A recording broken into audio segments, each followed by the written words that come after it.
Começa agora mais um Fora da Janela. Eu sou a Pamela. Eu sou a Laiane. E o episódio de hoje é sobre autossabotagem. O tema de hoje é um desses assuntos que faz a gente olhar para dentro. É um daqueles temas que nos inspiram a tentar entender qual é a nossa dinâmica, como a gente funciona. Até porque, para que a gente resolva qualquer questão interna, é necessário que a gente entenda primeiro qual é a raiz daquilo. Eu acho que quando a gente entende o conceito da autossabotagem e como ela funciona, a gente acaba compreendendo melhor de que lugar vem alguns comportamentos e atitudes que a gente tem.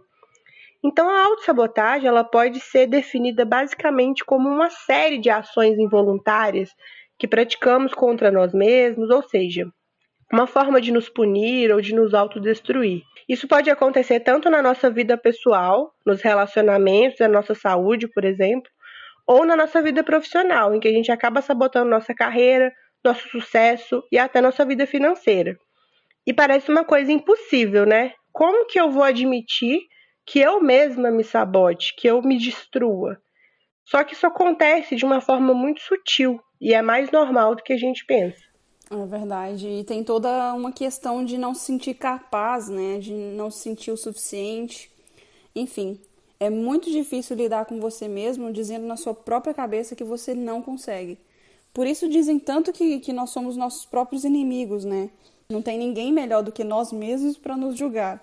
E a autossabotagem é isso, eu acho. É você ouvir de 100 pessoas que você é excelente desenhista, mas mesmo assim, você só escutar a voz de dentro da sua cabeça dizendo que você não é tão bom assim. Pois é, e eu acho importante a gente falar sobre isso porque, como eu disse no início, nem sempre a gente percebe o que está acontecendo.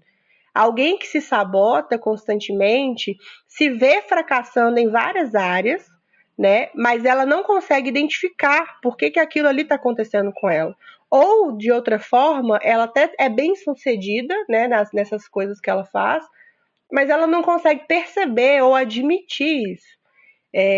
Então, essa pessoa, ela geralmente lamenta, ela se frustra, ela reclama, mas não consegue sair daquele padrão simplesmente porque ela não entende qual é o motivo.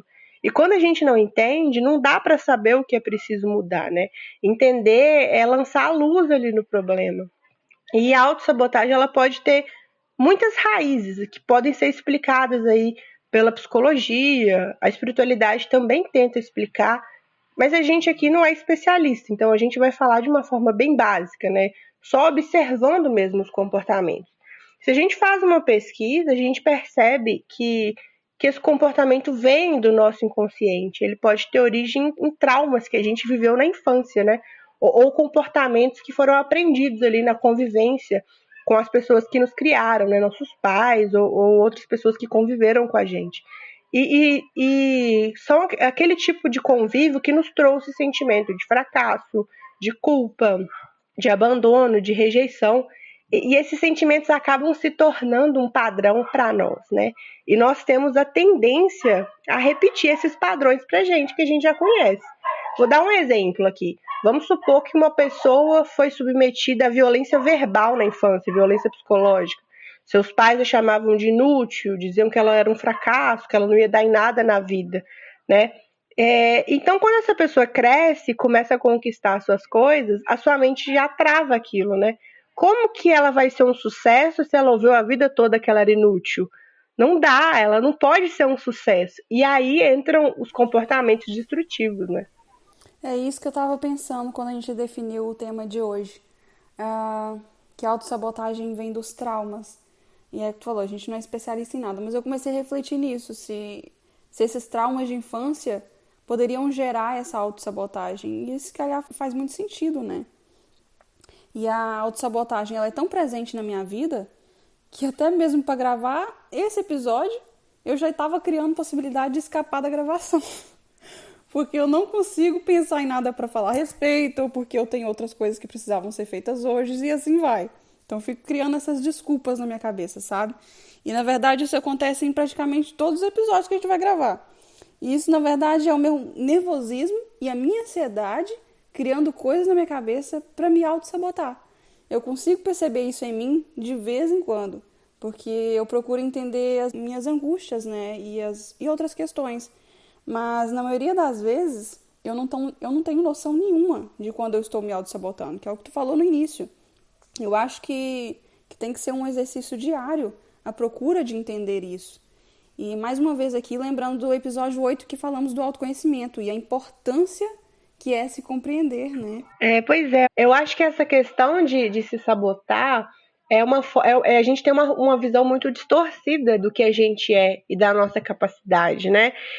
Quando eu estava pesquisando algumas técnicas que trabalham nesse sentido, de descobrir essas raízes, esses motivos, né?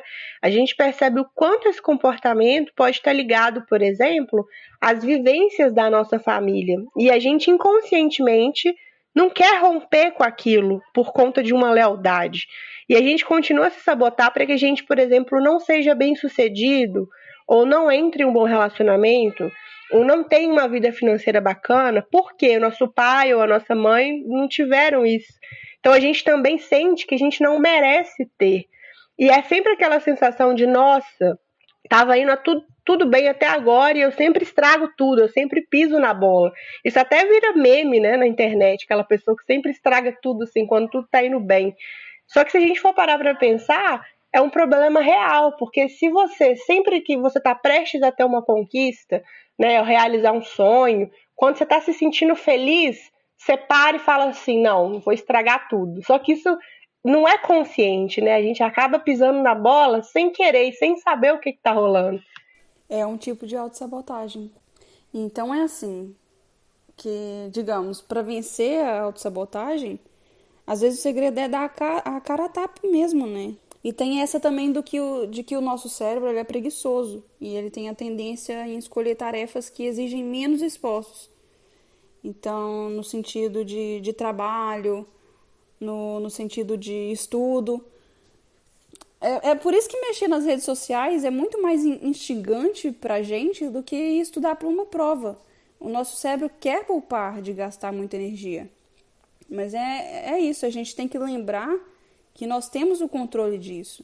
Que, embora os traumas de infância, embora a gente carregue isso que você falou da família, que eu creio que é muito real, a gente tem que perceber essa fuga das coisas, né? Que a gente foge de uma situação inconscientemente e nós devemos tomar uma atitude e ir contra essas atitudes, contra essa preguiça do cérebro e fazer mais, tomar mais atitudes e perceber esses contras do nosso cérebro.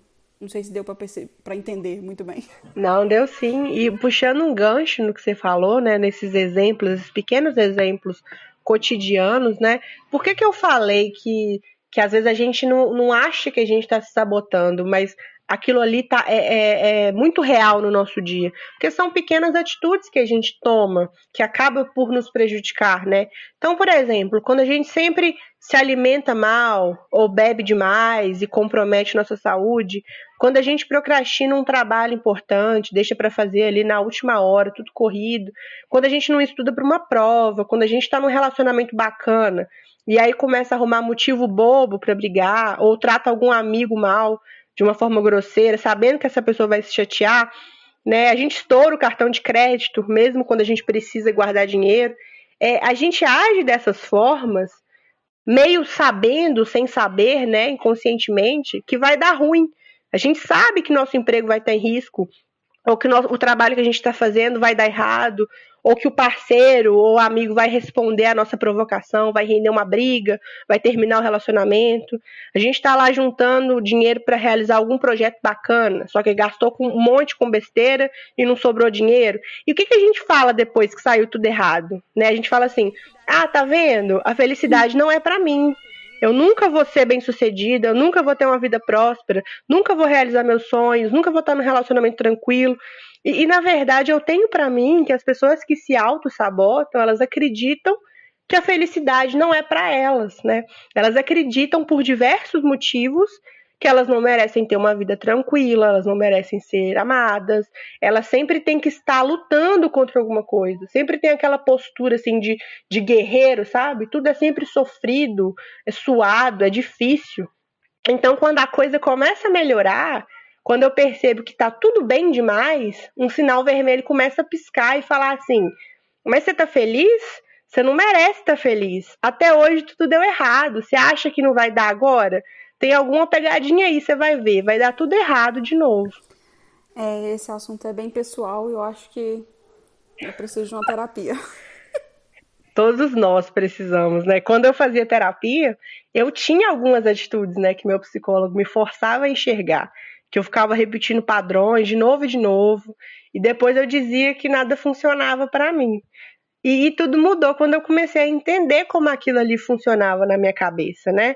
É todo um processo, de novo, né, que a gente vai citar aqui de novo, de autoconhecimento.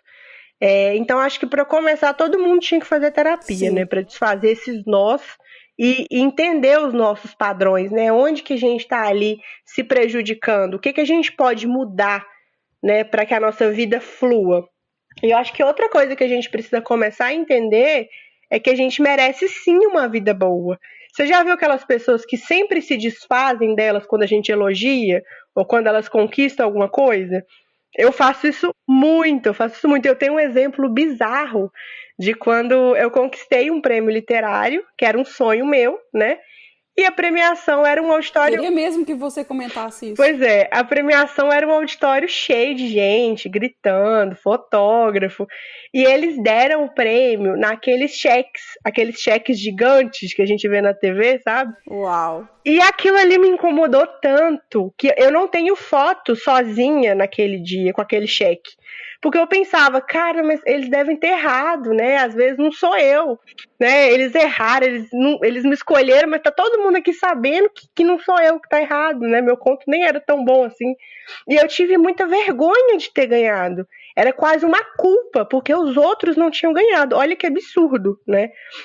E a gente precisa se permitir, entender que a gente é merecedor, sim. Hoje em dia eu tenho vontade de pendurar o cheque lá no parede do meu quarto, né? E a gente merece ser feliz, a gente merece ser cuidado, ser amado, ser admirado.